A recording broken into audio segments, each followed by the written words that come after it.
Hello and फ़खैर रागले to all of you. मैं हूं फ़खर यूसुफ़ज़ई और आप देख रहे हैं डिबेट विद फ़खर। आज की डिबेट में बात करेंगे इकोनॉमी। हर किसी की ख्वाहिश होती है कि उनकी इकोनॉमी, उनकी पॉलिटिकल स्टेबिलिटी, बाकी चीज़ें बहुत अच्छी हो, लेकिन करता कोई-कोई है। हम अक्सर सुनते रहते हैं पाकिस्तान 1947 में बना एंड 2024 में भी हम बेल आउट प्लान के लिए कॉन्टैक्ट करते हैं आईएमएफ से कि हमें कुछ पैसे दे दें कि हमारा जो सिस्टम है, जो सर्कल है वो चले। बट इसके साथ यानी एक ही दिन बनने वाले 2 कंट्रीज़, हिंदुस्तान तो ख़ैर पहले से था, लेकिन जो पार्टीशन हुई उस दिन से लेके आज तक अ, 75-77 इयर्स उनको भी हो गए और हमें भी हो गए। उस दौरान उन्होंने ऐसा क्या किया कि वो फास्टेस्ट ग्रोइंग इकोनॉमीज़ में से है, fastest top 5 economy, top 4 economy and right now in top 3 economy. ये कैसे हुआ? क्या इसके पीछे रीज़न्स थी? अभी रिसेंटली उनके प्राइम मिनिस्टर मोदी साहब ने एक जगह पे वो स्पीच कर रहे थे, तो उन्होंने कहा कि third term and third largest economy in the world. और मतलब मैं ये नहीं कहूँगा कि वैसे हवाई बात है, अगर हवाई होती तो फिर 5th और 4th पे ना आते, कहीं और होते। तो इसलिए यकीन होता है कि वो कह रहे हैं थर्ड, तो थर्ड टर्म में थर्ड होगा, क्योंकि रिसेंट अभी मतलब कमिंग डेज में, कमिंग मंथ्स में वहां पे भी इलेक्शंस होने वाले हैं और 2 दिनों के बाद पाकिस्तान में भी इलेक्शंस होने वाले हैं। लेकिन दोनों में जमीन आसमान का फर्क है। इन सारे मुद्दों पे बात करेंगे और बात करने के लिए हमें ज्वाइन कर रहे हैं political analyst from India doctor Abhishek Mishra साहब। डॉक्टर साहब, thank you very much for joining my show. Always a pleasure Fakhar भाई। आप बताएं, आप कैसे हैं? I am really good and सबसे पहले तो आपको थैंक यू वेरी मच, बहुत शुक्रिया। बखैर अगली भी आपको कहते हैं, गुड इवनिंग भी आपको कहते हैं। डॉक्टर साहब, मतलब मैंने स्टार्ट लिया कि हर किसी की ख्वाहिश होती है, लेकिन करता कोई कोई है। मोदी साहब आप लोगों के प्राइम मिनिस्टर हैं। दुनिया उनके बारे में क्या कहती है, पाकिस्तानी उनके बारे में क्या कहते हैं? मेरे ख्याल उनका कोई कंसर्न नहीं है इस बात से कि मेरे बारे में कोई क्या कहता है। उनका कंसर्न सिर्फ एक है कि हाँ, मैं जो कह दूं वो हो जाए और वो करना है। क्या कहेंगे इस हवाले से कि थर्ड, यकीन करें, मैं मतलब इज नॉट और प्राइम मिनिस्टर, आपके प्राइम मिनिस्टर हैं, हमारे एक नेबरिंग कंट्री है, हमारे एक साथ की कंट्री है जो एक साथ हुआ करते थे आज से 77 साल पहले। लेकिन मैं पाकिस्तान में बैठ के मुझे यकीन है कि उन्होंने कह दिया तो वो करके दिखाएंगे। आप लोग क्या सोच रहे होते हैं कि मेरे ख्याल में आपका यकीन तो मेरे से ज्यादा होगा। नहीं, बिल्कुल। देखिए, प्रधानमंत्री Modi is a master at hmm, delivering thing. वो लीडर हैं, वो सच्चे लीडर हैं, कॉन्फिडेंट आदमी है। He knows how to get work done. ठीक है ना? और गिवन कि इंडिया एक डेमोक्रेसी थी, पॉलिसी पैरालिसिस जब प्रधानमंत्री साहब आए थे 2014 में, तो इंडिया पॉलिसी पैरालिसिस का शिकार था।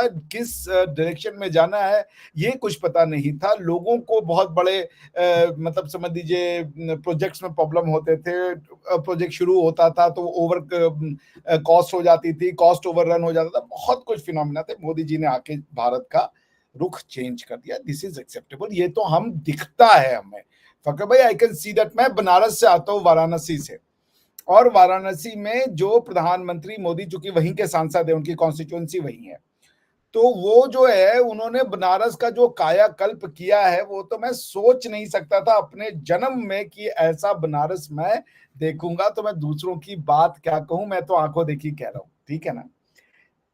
प्रधानमंत्री जी की सबसे खास बात है कि वो इतने तपे हुए हैं ना, उनको इतना ज्यादा तपाया गया है कि वो अब उनको वरदान है, जिसे हम कहते हैं, वो जो कहते हैं वाकई में हो जाता है। अगर मेरा, मैं तो एटलीस्ट अपनी बात कर सकता हूँ कि अगर मोदी जी ने कह दिया 370 आएंगी और 400 का एनडीए का आएगा, तो मैं तो निश्चिंत हूँ कि बस आएंगी। हालांकि मैंने आज तक वोट नहीं कास्ट किया, मैं हमेशा बाहर ही रहा, तो मेरा कभी वोटर आईडी नहीं बन पाया, इंडिया में रहा ही नहीं कभी। सो इस बार कोशिश करूंगा कि बन जाए और मैं भी जाके वोट डाला। तो बॉटम लाइन ये कि यस, उनका जो इकोनॉमिक्स का भी उन्होंने बताया, जो इकोनॉमिक प्लान है कि तीन जो थर्ड नंबर पे वो अपने end of the third term पे लेके आ जाएंगे। और देखिए ऐसा क्यों है, देखिए इकोनॉमिक्स होता है ना कि जब लोगों को अपने धरती पे विश्वास हो जाए तो लोग काम करके ना पैसा कमा करके और बिजनेस क्रिएट करते हैं। Wealth creation, economy is the name of wealth creation. Wealth कैसे क्रिएट की जाए, वेल्थ का बिल्कुल कोई सही। फॉर्म नहीं है।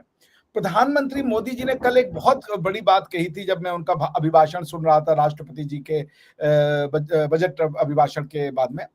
उन्होंने कहा कि मुझे अपने 140 करोड़ लोगों पे विश्वास है, and this is the reason he is giving guarantee कि थर्ड लार्जेस्ट इकोनॉमी हो जाएगी, क्योंकि मोदी जी थोड़े बनाएंगे इकोनॉमी, इकोनॉमी तो हम आप जैसे लोग मिलकर बनाएंगे। देखिए एक मानसिकता ये बना देना, एमए किया है, बीए किया है और नौकरी नहीं है, डिग्री ले लिया है। अरे तो काहे ली डिग्री भैया, जब नौकरी नहीं थी तो ऐसी डिग्री लेके क्या कर लोगे तुम? भैया नौकरी देने के लिए किसी को तो साला बिजनेस का काम शुरू करना पड़ेगा ना। सभी नौकरी चाह रहे हैं तो बिजनेस हुआ कौन करेगा? तो ये जो सोशलिस्ट माइंडसेट था ना कि स्टेट जो है वो सारा कुछ बिजनेस करेगी, सबको छोटा छोटा सा वो मतलब सैलरी दे करके और गरीबी के एकदम हल्का सा ऊपर रखेगी कि हाँ भाई चीजें सस्ती है, मगर उसको हैप्पीनेस और प्रोस्पेरिटी देखने को नहीं देगी। The idea of socialism failed. मैं इंटरनेशनल इन्वेस्टमेंट लॉ का प्रोफेसर हूं, मैं जानता हूं the idea of socialism failed. कोई भी सोशलिस्ट इकोनॉमी परफॉर्म नहीं कर पाई। अल्टीमेटली इंडिया को भी सोशलिज्म से जान छुड़ानी पड़ी, ठीक है ना? सो बॉटम लाइन में क्या कह रहा था कि मोदी जी ने लोगों के ऊपर भरोसा दिखाया है। भारत के लोग ही जो है ना वो बिजनेस करेंगे, भारत की लोग ही चाहे वो स्मॉल एंटरप्राइज हो, मीडियम एंटरप्राइज हो, ये लोग काम करेंगे और भारत के वेल्थ क्रिएशन को जोड़ेंगे, भारत में प्रोस्पेरिटी को बढ़ाएंगे। भाई इंटरनल ग्रोथ से इंडिया जा रहा है ना, कोई एक्सटर्नल ग्रोथ से तो जा नहीं रहा है।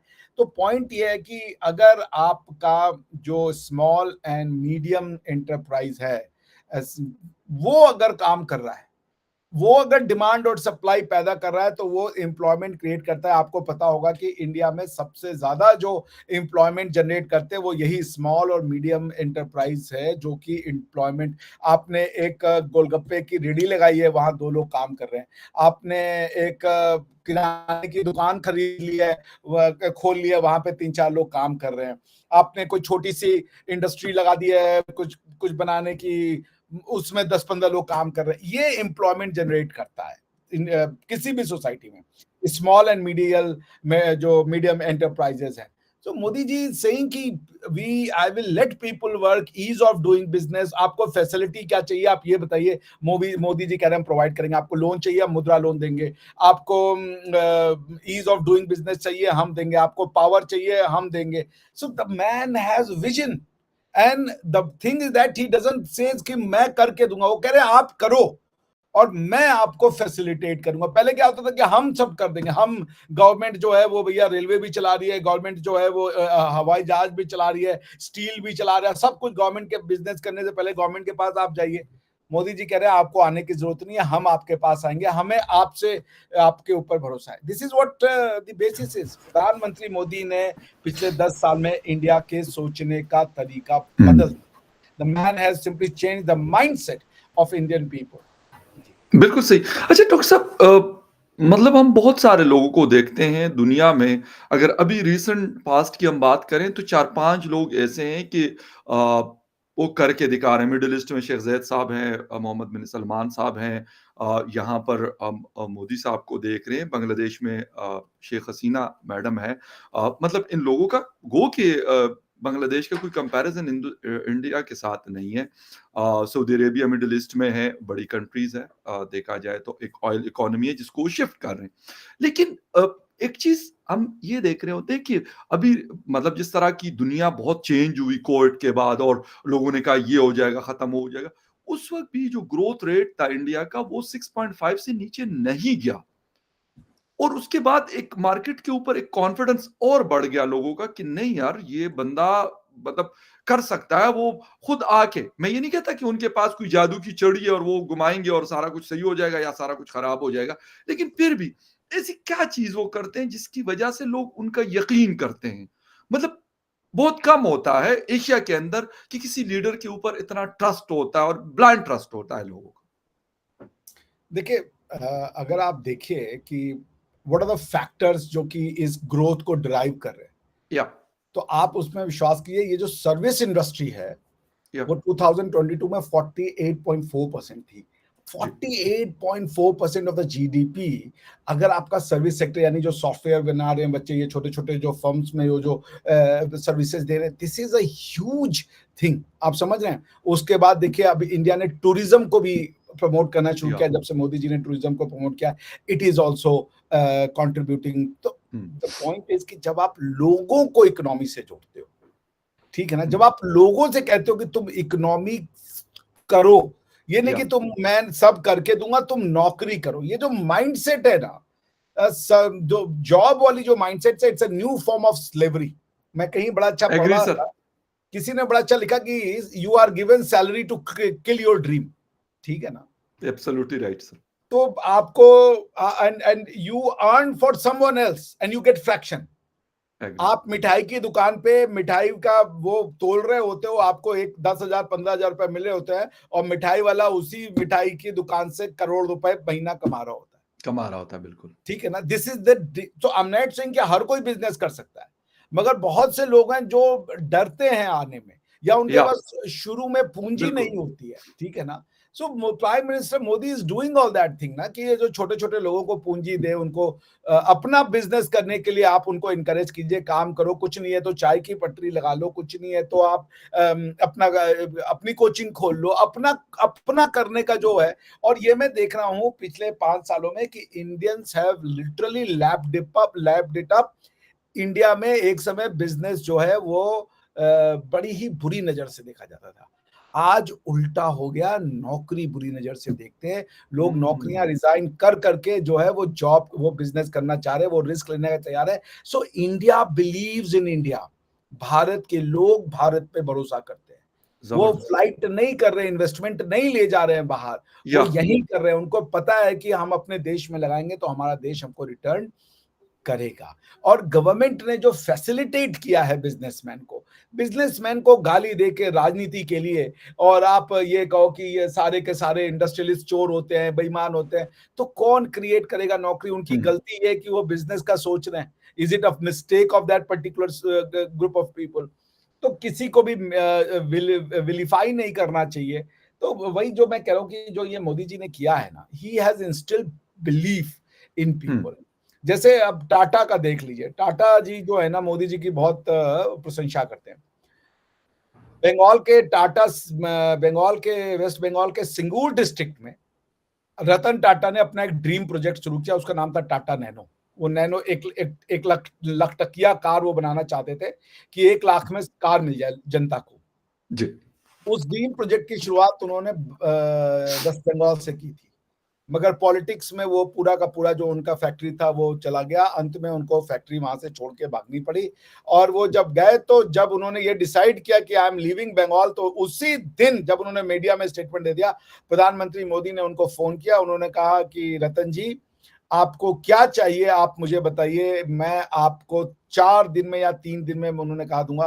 तो रतन टाटा जी जबरदस्त। ने कहा था, मोदी जी मुझे जमीन चाहिए पहले, तो आप दिला पाएंगे? क्योंकि आपको पता, land acquisition is not an easy thing. Exactly, बिल्कुल सही कह रहे हैं, बिल्कुल सही कह तो मोदी जी ने कहा कि आपको जमीन देख लीजिए, आके जगह देख लीजिए, बाकी मेरे ऊपर छोड़ दीजिए। उन्होंने जगह आइडेंटिफाई करी, टाटा के लोग गए, उन्होंने कहा ये जमीन है, और मोदी जी ने तीसरे दिन सारे कागज ला के दे दिए, बोले आपका काम हो गया। दिस इज क्या हुआ। जबरदस्त। देखिए, जबरदस्त। बिजनेसमैन बिजनेस करेगा या जा करके आपसे लड़ेगा कोर्ट में कि भैया, लफड़े करेगा वो। एग्जैक्टली अब आप एक डीएम बैठा दो, डीएम साहब आ गया, हाँ भाई जमीन चाहिए, तो भाई अब तो समझिए, हमारा भी सोचिए, भाभी जी का सोचिए, तो आप यही सोचिए, ठीक है ना। तो बिजनेस करना बिल्कुल। भी एक गुनाह बना दिया था भैया लोगों ने। मतलब जो बिजनेसमैन ओह। होता है वो जॉब क्रिएट करेगा, वो टैक्स देगा, वो वेल्थ क्रिएट करेगा, और वही आपके पैरों में गिरा पड़ा है हाथ जोड़ करके कि भैया हमको बिजनेस करने दो। ये माइंडसेट जो था ना कि ब्यूरोक्रेसी सबकी बाप है, ये उन्होंने चेंज किया। Now it's no more like that. He made government reach to people instead of people reaching out to the government. उन्होंने कहा आपको आने की जरूरत नहीं है, आप तक गवर्नमेंट आएगी, यस। गवर्नमेंट डिलीवरी देगी। सो ये एक इट्स अ हिस्टोरिक या tectonic shift the way India had operated in the past, और वो मोदी जी की इसे लीडरशिप कहते हैं। अच्छा डॉक्टर साहब, पहले भी मतलब मनमोहन जी भी कहते हैं बहुत बड़े इकोनॉमिस्ट थे, और मतलब उन्होंने कोशिश की, लेकिन जो स्पार्क देखने को हमें लास्ट 10 इयर्स में देखने को मिल रहा है, मैंने कहा मैं तो लाजमी सी बात है, मैं इंडिया में नहीं रहता, मैं वहां का सिटीजन नहीं हूं, मैं एक बाहर बैठा हुआ शख्स हूं, ठीक है, लेकिन आपको फिर भी चीजें नजर आ रही होती, आप देख रहे होते, आपका इंटरेस्ट होता है इन सारी चीजों में। अच्छा, साथ में पाकिस्तान के हवाले से थोड़ा सा आपसे पूछना चाहूंगा कि हमारे यहाँ आपने जॉब्स की बात की, यहाँ पे तालीम, अगर कोई एजुकेशन ले रहा है तो उसका यही कॉन्सेप्ट होगा कि यार मुझे कोई नौकरी मिले, मुझे कोई जॉब मिले। एंटरप्रेन्योरशिप की तरफ कोई जाता ही नहीं है। लोग इतने डरते हैं कि कोई भी मतलब छोटा-मोटा काम मैं कहता हूँ कि वो फ्रूट का ठेला क्यों ना लगा रहा हो कोई, उससे लेके और बड़े काम तक, सब लोग डर रहे होते हैं। हर किसी को ये प्रॉब्लम है। क्या करना चाहिए? आप क्या मतलब कहते हैं कि मोदी साहब ने जो मॉडल दिया, ऐसा या पाकिस्तान के लिए कुछ और नई कोई चीज़ करनी पड़ेगी कि ये एक ट्रैक पे आ जाए और लोग ट्रस्ट करें फॉरेन इन्वेस्टर्स हो, इंटरनल लोग हो फ्लाइट ऑफ कैपिटल जो है वो बहुत ज़्यादा है यहाँ पर, ब्रेन ड्रेन बहुत ज़्यादा है, हर कोई मतलब इनसिक्योर फ़ील कर रहा है। हर कोई कहता है अगर किसी का बस चलता है कि मुझे अमेरिका जाने का मौका मिल रहा है, वो भाग रहा है। यूरोप का मिल रहा है, भाग रहा है। मिडल ईस्ट का मिल रहा है, वो भाग रहा है। पैसे ले जा सकते हैं, ले जा रहा है। ये सारी चीज़ें। देखिए फ़खर भाई, जैसा आपने कहा कि लोगों को अपनी कंट्री पे एतमाद नहीं है। देखिए कोई भी पैसा या लगाना चाहेगा तो वो उसका रिटर्न चाहेगा और एग्ज़ैक्टली थोड़ी रिस्पेक्ट भी चाहेगा। बेशक। तो गव अब अगर आपकी कंट्री की प्रायोरिटी लोग कभी भी नहीं रहे, एक वेलफेयर स्टेट आप नहीं बन पाए, ये तो जी, आपकी सबसे बड़ी प्रॉब्लम है। पॉइंट ये है कि लोगों को मानसिकता से ये बनाया जाता है कि अगर तुम कुछ नहीं भी कर पा रहे हो तो उसकी चिंता मत करो, 60-70 साल काट लो, बाकी सब बेकार है। आप समझ रहे जी, हैं?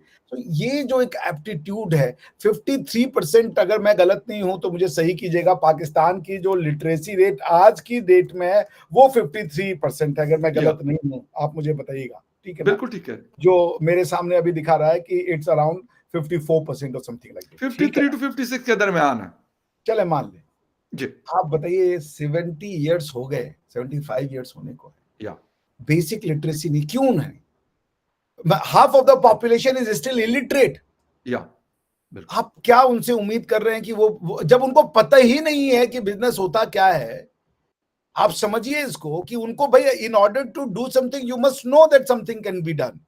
या जब आपको पता ही नहीं है, आपको पता ही नहीं है कि फलाना एक, जब मैं यंग लॉयर था तो मुझे पता ही नहीं था कि इंटरनेशनल कमर्शियल आर्बिट्रेशन एक बहुत बड़ा फील्ड हो सकता था। मुझे 10 साल बाद पता चला, तब तक मेरी एज जा चुकी थी। आज मैं बहुत दुखी होता हूँ।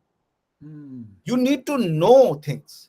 आपने लोगों को जानबूझ के अनपढ़ बना के रखा है। क्यों? क्योंकि वो अनपढ़ हैं, तो जो आप कह रहे हैं वो भेड़ की तरह मानते चलेंगे। हुँ, आपने उनके अंदर से business is what? Business is an idea. Business is simply an idea and a mind जिसको सोचने और समझने से मना कर दिया गया, वो बेचारा कैसे आइडिया देखेगा? इसमें से जो बिजनेस कर रहे हैं पाकिस्तान के लोगों को, उनको तो मैं अपना हेड्स ऑफ दूंगा, खिराज तहसीन पेश करूंगा कि वो लोग इस डिफिकल्ट एनवायरनमेंट में भी जॉब कर रहे हैं या एग्ज़ैक्टली बिजनेस कर रहे हैं। या और वो बिजनेस जो चला रहे हैं, अनफॉर्चुनेटली फिर वो बिजनेस करप्शन का ही होगा, क्योंकि उनको तो they have to keep everyone's palm greased. या सबके हाथों में उनको तो या बटन लगाना होगा ना, तभी तो बिजनेस काम हुँ, करेगा। तो पॉइंट है कि आप साइकोलॉजी बना रहे हो वैसी। Business is an idea, business is an ability to manage human as well as the natural resources. उसको पता ही नहीं है। 53% जनता आपने अनपढ़ रखी हुई है, और ये जो 53% पढ़े हुए हैं बेचारे, ये तो बेसिक लिख पढ़ सकते हैं खाली। या बिल्कुल। पढ़ा-लिखा वो पाकिस्तान में कहलाता है डॉक्टर साहब जो सिर्फ़ अपना नाम लिख सकता, उसको लिटरेट कह रहे हैं। पाकिस्तान का जो स्टैंडर्ड है, ये मैं आपको नहीं थोड़ा-सा नहीं, बता सारी दूँ। दुनिया में ये प्लीज़ जो नाम लिख सकता है कुछ सही गिनतियां गिन सकता है, इसी को ठीक, लिटरेसी ठीक, यही कहते हैं। सही, सारी दुनिया में जो लिख ले, सही। पढ़ ले अपना नाम और थोड़ा 10 15 20 तक गिनती गिन। जी, जी। तो आप बताइए, मैं पाकिस्तान के बच्चों से जब बात करता हूँ ना, और इवन जो बड़े पढ़े लिखे हैं, तो मैं ये नहीं कह रहा हूँ कि वो कम है, मगर उनका एजुकेशन स्टैंडर्ड है कम, इसमें ये एग्री सर। सच है। बिल्कुल ठीक कह रहे हैं। और बिल्कुल सही उसकी कह रहे हैं। रीजन वो बच्चे नहीं है, उन बच्चों का कोई सिस्टम है, पूरा सिस्टम सिस्टम है, सिस्टम सिस्टम है। बिल्कुल सही कह उनको रहे हैं। ऐसा रखा गया है। हुँ, तो वो या क्या बिजनेस करेगा? वो बेचारा, हुँ, वो ऐसा नहीं है। मेरा एक दोस्त था, मतलब अभी भी बहुत अच्छे दोस्त है हमारे, हैमबर्ग में थे। तो वो जब थोड़ा सा वो होने लगे, तो वो हमेशा दिन रात इलॉन मस्क को पढ़ते थे, और वो मतलब he wanted to have his startup का आइडिया, उनको बहुत अच्छा या लग रहा था, वो करना चाहते थे, मगर पाकिस्तान में वो करने का सोच रहे थे, तो कुछ दिन बाद उन्होंने हाथ खड़े कर दिया, उन्होंने कहा नहीं यार, छोड़ देंगे। तो क्या कर लेगा आदमी, आप बताइए? आप लोगों को नहीं इंकरेज कर रहे हो। आप लोगों को जो ये ऐसा काम करने जा रहे हैं, आप उनके ऊपर लानतें भेज देने लगते हो, या आप उनको डिस्करेज करते हो। ब्यूरोक्रेसी डिस्करेज कर देगी बेचारे ऐसे लोगों को। एजुकेशन सिस्टम हमारे यहाँ एजुकेशन से क्रिटिक आज का फकर भाई, आज की इकोनॉमिक्स इंडस्ट्री में ये आउटपुट लेना ये एक छोटा सा पार्ट है। सर्विस सेक्टर इंडिया की इकोनॉमी का 48% है, आप सोचें। यानी कि आप जो सर्विस सेंटर का मतलब है कि नॉलेज से इकोनॉमी आप क्रिएट कर रहे हो, लेबर से इकोनॉमी क्रिएट करने का जमाना चला जा चुका है। अब लेबर इकोनॉमी नहीं क्रिएट करती है, कंट्रीब्यूट करती है, लेकिन वो नहीं। एक समय होता था एग्रीकल्चर का 60-65% कंट्रीब्यूशन होता था। आज की डेट में हर कंट्री में एग्रीकल्चर का कंट्रीब्यूशन 10% से अगर ज्यादा हो जाता है तो कहते हैं आप अभी बैकवर्ड इकोनॉमी। बिल्कुल सही। तो हम all I am saying is that कि बच्चों को खुला छोड़े, एक खुले जहन का निर्माण करें, सोचने दें उनको आइडियाज। भाई उनका देखिए, अब आज की डेट में बिजनेस क्या हो सकता है? कोई स्पेस में कुछ अपना, जैसे इलॉन मस्क है, स्पेस एक्स बना रहा है। फेसबुक का मार्क जकरबर्ग क्या करता है? डेटा के साथ खेल रहा है, ठीक है ना। इलॉन मस्क की सफलता का राज पेपॉल था, ठीक है ना। जो पेपॉल उन्होंने बनाया वो उनकी सफलता का राज था। ये बच्चे वही हैं, इनको सोचने पे डिस्करेज किया जाता है। इनको कहा जाता है कि जितनी जरूरत हो उत्साह जोड़ो, उससे ज्यादा तुम मत सोचो। उसकी जरूरत है जानबूझ के इनको, इनका लोअर एजुकेशन का जो स्टैंडर्ड है वो कम रखा जाता है ताकि ये सोच ना पाए। मैंने बात किया है पाकिस्तान के बच्चों से, और मैं बात करता हूं तो मैं हैरान हो जाता हूं कि इन बच्चों ने ग्रेजुएशन किया है, ये उनकी, और इंग्लिश मीडियम से किया है, और इस सब्जेक्ट को पढ़ के किया है। The knowledge is pretty abysmal. दुनिया के बच्चों से कोई मैच नहीं है इन बच्चों का, नहीं है। चाहे वो इंडिया के हों, चाहे वो जर्मनी। तो कम से कम 10 यूनिवर्सिटीज में पढ़ाई है दुनिया भर के। मैंने कजाकिस्तान में पढ़ाया है, मैंने जर्मनी में पढ़ाया है, मैंने इंडिया में पढ़ाया है, मैंने फ्रांस में लेक्चर दिए। मैंने ये चीज नहीं देखी है जो मैंने पाकिस्तान के बच्चों से बातचीत की, कि उनका लेवल ऑफ नॉलेज बहुत कम है। इसलिए नहीं कि बच्चे कमजोर है, इसलिए कि उनके किताबों में वही है। तो वो कैसे इकोनॉमिक्स करेंगे आप बताइए? क्या आइडिया लाएंगे? वो कहां से फेसबुक बनेगा, कहां से गूगल बनेगा? ये है बिजनेस आज की डेट में। आज की डेट में हल जमाने से वो नहीं होता बिजनेस। उसे आप अपनी दिनचर्या खाली अपना पेट भर सकते हो, आप प्रॉस्पेरिटी या वेल्थ नहीं क्रिएट कर सकते। मेहनत से वेल्थ नहीं क्रिएट होता। आज की जमाना नॉलेज बेस्ड सोसाइटी है। ये नॉलेज से वेल्थ क्रिएट करने का समय है। क्या आप सोच सकते हो? That is where the wealth is. और अगर आप लोगों को सोचने नहीं दोगे, इन बच्चों को सोचने नहीं दोगे, आप कह रहे हो 10-10, 15-15 बच्चे पैदा करें लड़कियां। अगर ये टारगेट है, 50% ऑफ द वर्क फोर्स को आपने बच्चे पैदा करने पे लगा रखा है, तो वो वर्क फोर्स का तो कंट्रीब्यूशन क्या होगी? अगर एक लड़की अपने 20 से लेकर 40 साल में 6 बच्चे पैदा कर रही है, तो उसकी तो जवानी खाली उन बच्चों को पालने पोसने में चली जाएगी, उनका मुंह भरने में चली जाएगी। और उस घर का जो बाप है, वो इतने सारी जिम्मेदारियों के बीच में वो बेचारा बिजनेस की अपॉर्चुनिटी सोचेगा। वो तो दिहाड़ी मजदूर बन के रह जाएगा, क्योंकि उसको पता है कि वो इधर उधर करेगा तो इनके अगले दिन रिस्क लेना पड़ता है बिजनेस के लिए ना। वो रिस्क लेगा, वो एक दिन रिस्क लेगा, बच्चे घर में फांका करेंगे, खाली पेट सोएंगे। It has all to do with the critical thinking, with the top class, world class education system. जब तक वो नहीं होगा, बिजनेसेस नहीं आएंगे। क्योंकि आज का बिजनेस नॉलेज बेस्ड है। फैक्ट्री तो बहुत आपके यहाँ भी है, फैक्ट्री वाला जमाना गया। फैक्ट्री के लिए वो लोग जो कह लीजिए वेस्ट ने सारा का सारा जो अपना फैक्ट्री जो है वो कर दिया आउटसोर्स। वो वियतनाम को दे दिया, चाइना को दे दिया, वो चीप लेबर में कहते हैं बना के भेज दो हमें। फैक्ट्री वाली इकोनॉमी, तो उनके इकोनॉमी कैसे ग्रो कर रही है? अगर उनका सारा का सारा मैन्युफैक्चरिंग वियतनाम और चाइना कर रहा है, तो फिर क्वेश्चन है कि जर्मनी की कैसे डेवलप हो रही है इकोनॉमी? बिल्कुल। They are producing high in knowledge based society. वो ऐसी प्रोडक्ट बना रहे, वो इंजन बना रहे जो कोई नहीं खरीद सकता, जो कोई नहीं बना रहा। या उनके जो रिसर्च है वो इतना हाई बेस्ड हो रहे हैं कि उस रिसर्च के बेस पे जो है प्रोग्रामिंग हो रही है, सब कुछ हो रहा है, वो क्रिएट कर, डेटा से वेल्थ क्रिएट कर रहे हैं। अब अगर आज भी कोई सोचता है बिजनेस करने का मतलब है परचून की दुकान खोल लो, बिजनेस करने का मतलब है कोई वो फैक्ट्री लगा लो जिसमें हम प्लास्टिक का कुछ सामान कूलर बना के बेच देंगे, तो वो बहुत पीछे है अभी। That's not business anymore. Business is now directly related to knowledge. Can you think? And knowledge is wealth. यही है आज का बिजनेस। बिल्कुल सही है, नॉलेज इज वेल्थ। और एक चीज थोड़ा सा ऐड करूंगा कि हम जब देखते हैं, सुनते हैं, अभी रिसेंटली एक रिपोर्ट में पढ़ रहा था कि पाकिस्तान से 10 अरब डॉलर सिर्फ यूएई में प्रॉपर्टीज खरीदने के लिए वहां पे गए थे। और ये वहां की सरकार की रिपोर्ट थी, मेरी या डॉक्टर साहब की रिपोर्ट नहीं थी। और बाकायदा पाकिस्तान के मिनिस्टर ने इसको कोट किया था अभी 1-2 हफ्ते पहले। तो जब ये वाली चीज़ होती है कि यूएई एक छोटा-सा पाकिस्तान के एक कराची जितना शायद होगा या इससे थोड़ा-सा बड़ा होगा। अगर वो सिर्फ़ पाकिस्तान से 10 अरब डॉलर्स वहाँ पे प्रॉपर्टीज़ में जाके हो रहा है, बाकी वहाँ पे कोई इस तरह का फैक्ट्री का सेटअप या इस तरह का नहीं है, बस वही बिज़नेसेस है जो डॉक्टर साहब बात कर रहे हैं कि जो डेटा एनालिसिस है या डेटा के हवाले से हैं, कंपनीज़ ने अपने हेड ऑफिसेज़ वहाँ पे खोले हुए हैं, सब बड़ी-बड़ी कंपनीज़, वो जर्मनी की हो, फ्रांस की हो, यूएस की, उनके ऑफिसेज़ आपको यूएई में या दुबई में ख़ास तौर पे वो ज़रूर आपको मिलते हैं। कहीं हो या ना हो, लेकिन आपको वो उनकी प्रोडक्ट कहीं हो या ना हो, लेकिन आप दुबई से वहाँ से परचेज़ कर सकते हैं। और ये क्योंकि पाकिस्तान है, अफ़गानिस्तान है, इंडिया है और साथ में बांग्लादेश है, तो ये एक बहुत बड़ी मार्केट है और ये ईज़िली मतलब यूएई ईज़िली एक्सेसिबल है। तो ये ट्रस्ट जब तक डेवलप नहीं होगा अनफॉर्च्यूनेटली, हम नहीं सुनते कि इंडिया वालों के पास अगर 610 अरब डॉलर पड़े हुए हैं, जो उनकी गवर्नमेंट के पास है, फिर इसी तरह उनकी जनता के पास है। हमने नहीं सुना कि उन्होंने जो है वो उनको तो फिर उस हिसाब से पाकिस्तान के हिसाब से 50-60 अरब डॉलर की प्रॉपर्टियाँ खरीदनी चाहिए थी 1 साल में यूएई में, लेकिन ऐसी कोई रिपोर्ट नहीं आती। ये नहीं है कि उनकी प्रॉपर्टीज़ वहाँ पे यूएई में ना हो या लंदन या अमेरिका में ना हो, होंगी। जो बड़े-बड़े बिज़नेस टाइकॉन्स हैं, लेकिन वो रहते वो इंडिया में है, सारा कुछ उनका इंडिया में, ट्रस्ट उनका इंडिया के ऊपर है, ना कि ट्रस्ट उनका यूएई के ऊपर है। बिज़नेस के तौर पे आप इंडिया भी जा सकते हैं, आप अफ़गानिस्तान भी जाएँ, आप फ्रांस और जर्मनी भी जाएँ, ठीक है, कोई मसला नहीं है। तो ये वाली चीज़ जब तक डेवलप नहीं होती, तो मेरे ख़्याल में ये चीज़ें चलना और ये इसका बेहतर होना बड़ा मुश्किल है। लीडरशिप चाहिए और लीडरशिप तब होती है कि जब आप खुद सही होते हैं। मोदी साहब के हवाले से हम जो मर्ज़ी कोई कह दे, लेकिन ये कोई नहीं कह सकता कि वो करप्ट आदमी है। उसने ये कर दिया, किसी के ज़मीन पे कब्ज़ा कर दिया, किसी के बिज़नेस वाले से कहा कि यार मुझे दे दो, आपका अगर 50 अरब डॉलर आप इन्वेस्ट करें तो 10 मुझे भी दे देना।